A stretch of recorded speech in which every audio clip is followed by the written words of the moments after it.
오늘 여러분과 함께 주님만 자랑하겠습니다 라는 제목 가지고 우리 말씀 함께 나누기를 원합니다.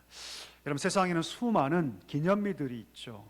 행주산성에 가면 권율 장군이 임진왜란 때 왜구를 물리친 것을 기념해서 세운 기념비가 있습니다. 그러니까 승전 기념비죠. 중국 지안이라는 곳에 가면 광개토 대항비가 있습니다. 사진으로 한번 보였을 겁니다. 광개토 대항비. 여기까지 우리의 영토다라고 못 받기 위해서, 알리기 위해서 세운 기념비죠. 이뿐만 아니라 어떤 고을에 가면, 어떤 마을에 가면 연료나 효부를 기념하기 위해 세운 기념비도 본 적이 있습니다. 대부분 여러분 기념비는요, 그 사건이 벌어진 다음 혹은 그 일을 했던 사람이 죽은 사후에 세워집니다. 광개토 대항비도 그의 아들이었던 장수왕이 세운 기념비죠. 대부분 그 당대보다도 후대에서 평가한 이후에 그 다음에 그것을 기념하기 위해 세우는 것이 일반적이죠. 자기를 위해서 세운 기념비는 흔치 않습니다. 근데 오늘 보니까 사울 왕이 자기를 위해서 기념비를 세우고 있습니다. 그 배경을 좀 살펴보기를 원하는데요. 하루는 사무엘 선자가 와서 이 사울 왕에게 이렇게 말씀을 전하죠. 아말렉을 쳐서 진멸하라. 하나님께서 말씀하시니 아말렉을 쳐서 진멸하라. 왜 하나님께서 아말렉을 치시라고 했을까요? 출애굽기 17장에 보면 이스라엘 백성들이 출애굽한 다음에 가장 먼저 전쟁을 벌인 민족이 누굽니까? 아말렉이에요. 아말렉. 이 아말렉은 광야 민족이거든요.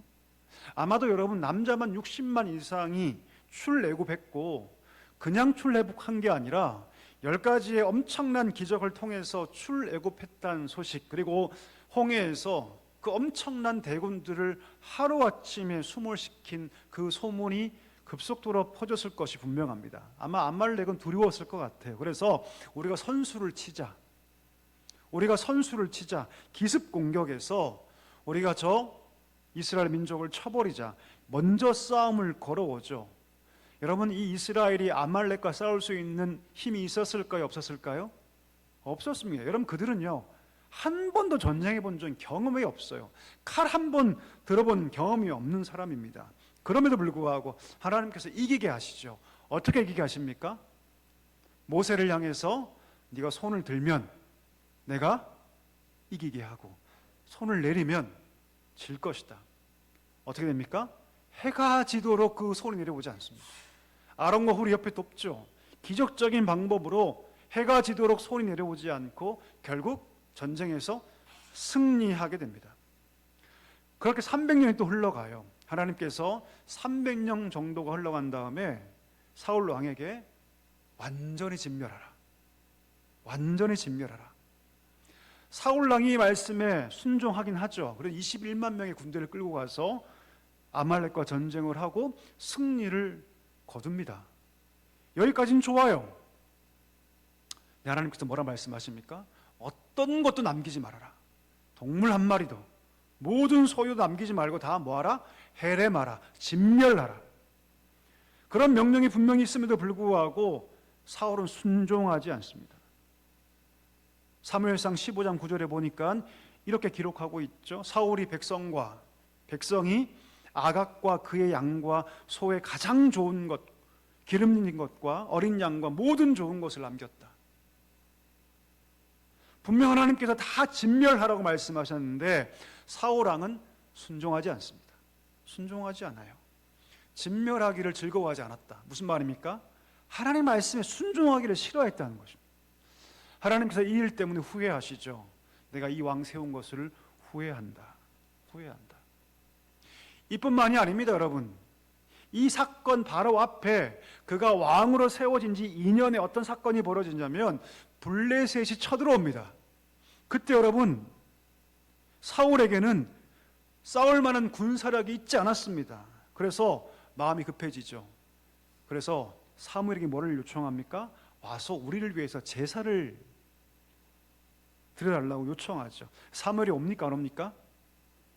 예, 오긴 오는데 늦게 오죠. 지체합니다. 그때 그의 마음이 급해져서 제사장만이 할 수 있는 제사를 본인이 드립니다.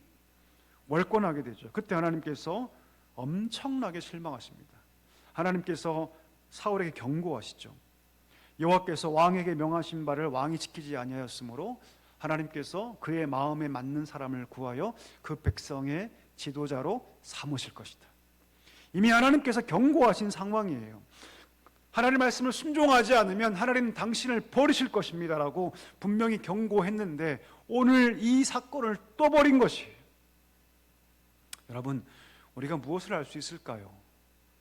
우리가 분명히 알아야 합니다. 여러분, 심지어 전쟁에서 승리한다 할지라도 하나님 말씀을 어긴 자를 하나님 기뻐하지 않습니다. 아멘이십니까? 예, 하나님께 제일 중요한 것은 여러분 전쟁 이기고 지는 게 중요한 게 아니에요. 진짜 중요한 건 뭡니까? 그가 지금 하나님 말씀 앞에 순종하고 있는가가 훨씬 더 중요합니다. 이게 정말 중요한 거예요, 여러분. 그가 나아가서 한 나라를 구하는 전쟁에 승리한다 할지라도 그가 오늘 하나님 말씀 앞에 순종하지 못하면 하나님 기뻐하지 않는다. 이런 마태복음 7장에 보면 이런 이야기가 나오죠. 마지막 날이 되면 많은 사람들이 하나님께 나와서 이런 말을 할 것이다. 주여, 우리가 주님의 이름으로 선지자 노릇하고 우리가 주의 이름으로 귀신을 쫓아내며 우리가 주의 이름으로 능력을 행하였어요. 그때 예수님 뭐라 말씀하십니까? 내가 너희를 도무지 알지 못하노니 불법을 행하는 자들아 내게서 떠나가라. 여러분, 그들이 그리스도 이름으로 하나님의 이름으로 선지자 노릇을 합니다. 하나님의 말씀을 선포까지 하죠. 심지어 귀신을 내쫓죠. 능력을 행하죠. 그런데 예수님 뭐라 말씀하시냐면 내가 너희를 도무지 알지 못한다. 왜 이렇게 말씀하실까요? 이유는 단 한 가지죠. 불법을 행했기 때문입니다. 불법을 행했기 때문에. 바꿔 얘기하면 하나님 말씀에 순종하지 않았기 때문입니다. 선지자 노릇도 하고 능력도 하고 지금으로 따지면 목회도 하고 말씀도 전하고 장로도 되고 직분자도 되었고 많은 일들을 감당했는데 하나님 앞에 서는 그날 하나님께서 도무지 너를 알지 못한다. 내가 아무리 눈 씻고 찾아봐도 내가 너를 알지 못한다. 불법을 행하는 자들아 내게서 떠나가라.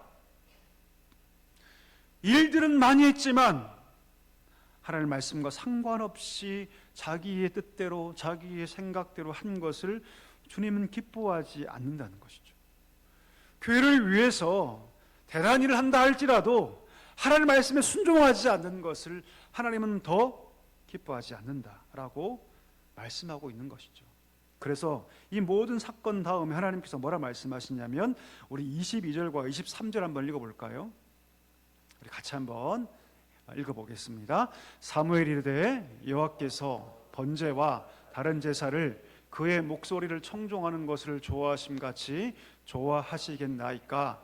순종이 제사보다 낫고 듣는 것이 수당의 기름보다 나으니 이는 거역하는 것은 점치는 죄와 같고 완고한 것은 사신 우상에게 전하는 죄와 같음이라. 왕이 여호와의 말씀을 버렸으므로 여호와께서도 왕을 버려 왕이 되지 못하게. 아멘. 여러분 23절 띄워주십시오. 우리 글자 하나하나 볼까요? 거역하는 것은 뭐와 같다? 점치는 게 뭡니까 여러분? 점치는 게 뭡니까?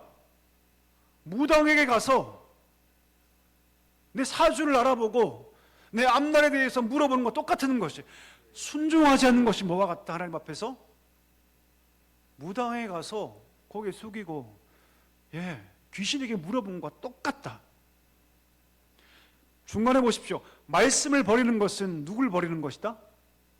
하나님을 버리는 것이다.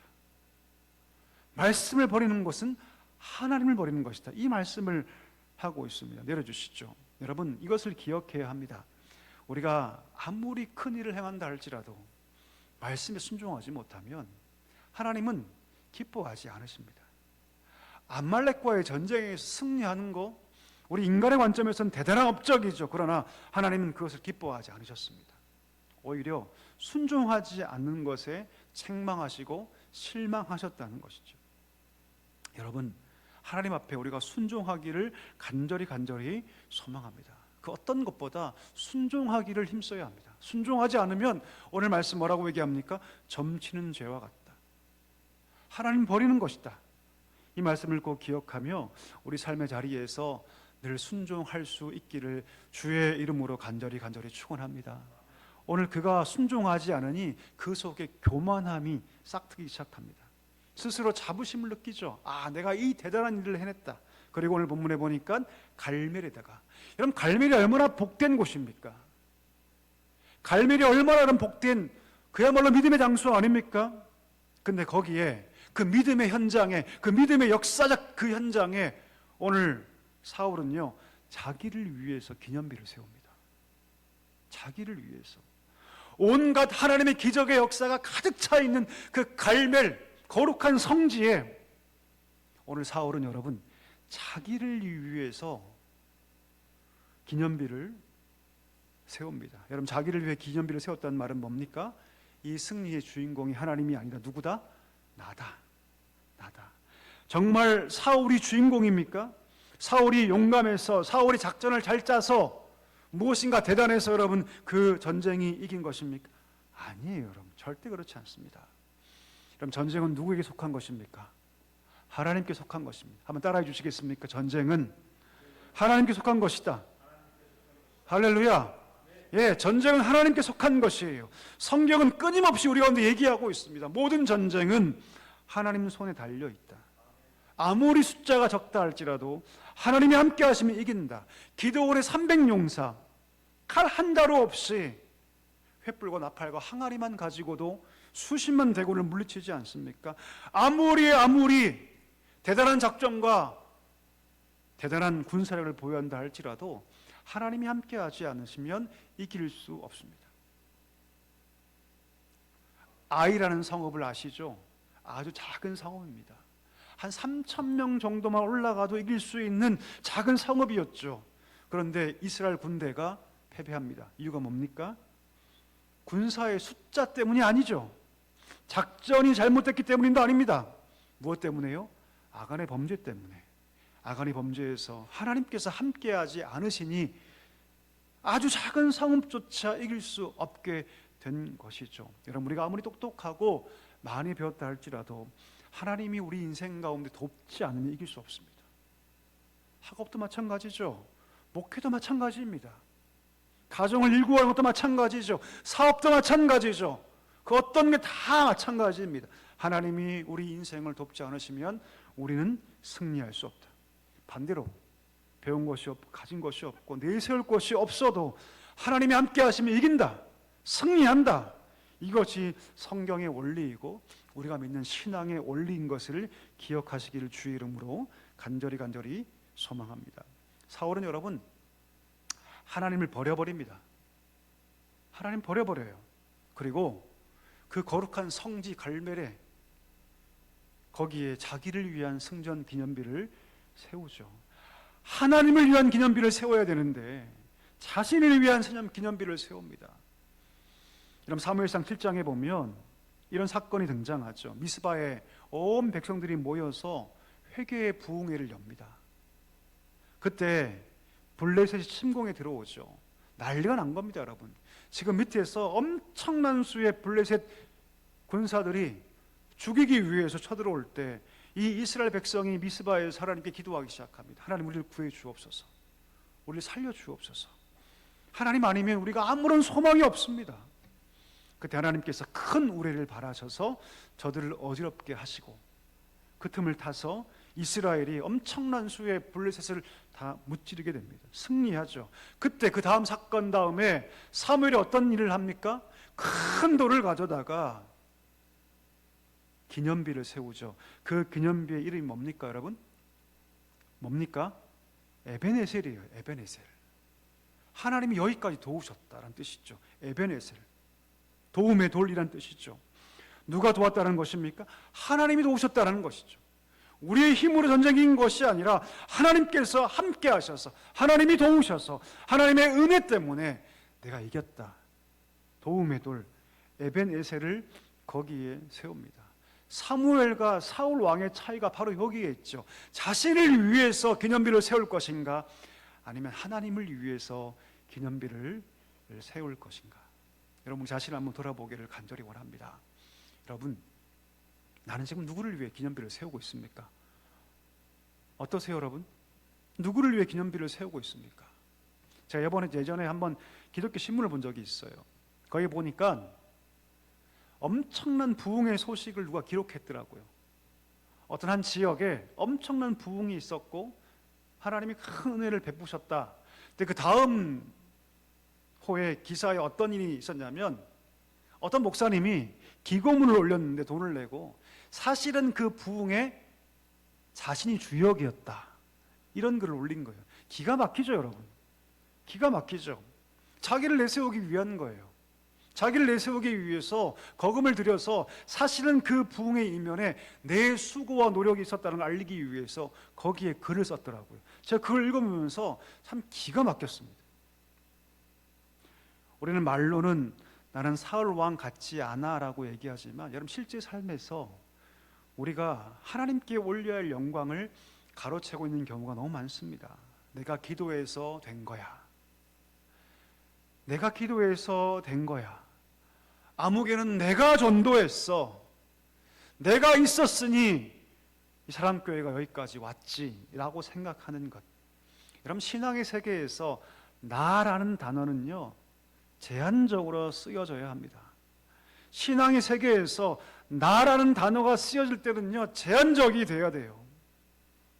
나라는 단어가 쓰여질 때는요, 하나님께 회개할 때입니다. 하나님, 내가 잘못했습니다. 내가 잘못했습니다. 용서해 달라고 기도할 때만 쓰는 거예요, 여러분. 하나님께서 은혜를 베푸시고 무엇인가 대단한 하나님의 역사가 나타날 때는요, 나를 감추어야 합니다. 우리 한번 생각해 볼까요? 내가 기도했기 때문에 그 일이 이루어진 것입니까? 어떻습니까? 물론 나도 기도했죠, 여러분. 하지만 내가 알지 못하는 수많은 사람들이 기도해서 된 거예요. 아멘이십니까? 아멘이십니까? 여러분, 제가 목회할 때 크고 작은 사역을 감당하며 큰 열매가 있을 때 전 절대로 나 때문이라고 생각하지 않습니다. 아, 누군가 저를 위해 기도해 주셨구나. 누군가 나를 위해 기도해 주셨구나. 그리고 하나님께서 그 기도에 응답해 주셔서 은혜를 베풀어 주셔서 이 일들이 이루어졌구나 라고 생각합니다. 바울이 뭐라고 얘기합니까? 자랑하려면 주님 안에서 자랑하라 라고 얘기하지 않습니까? 바울이 누굽니까? 누구보다도 많은 자랑거리를 가진 사람 아닙니까? 하지만 그는 자랑하지 않습니다. 성경 전체를 보니까 바울이 딱 두 군데에서 자랑해요. 읽어볼까요?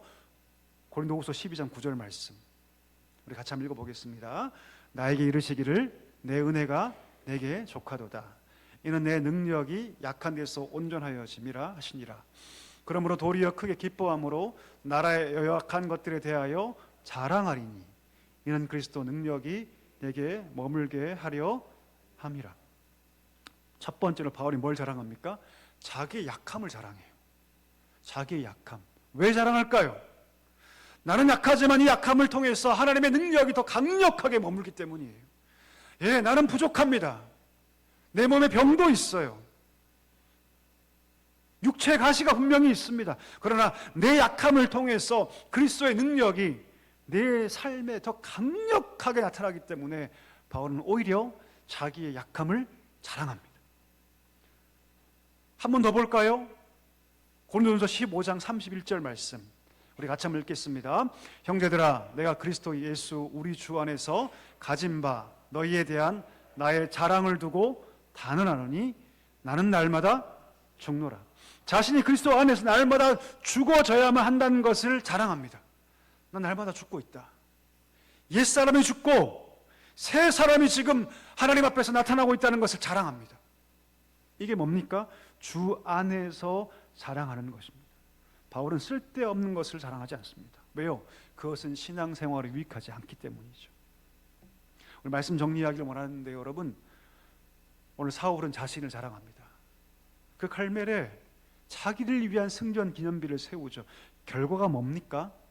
결과가 무엇이냐면 하나님을 그가 버렸기 때문에 하나님도 그를 버립니다.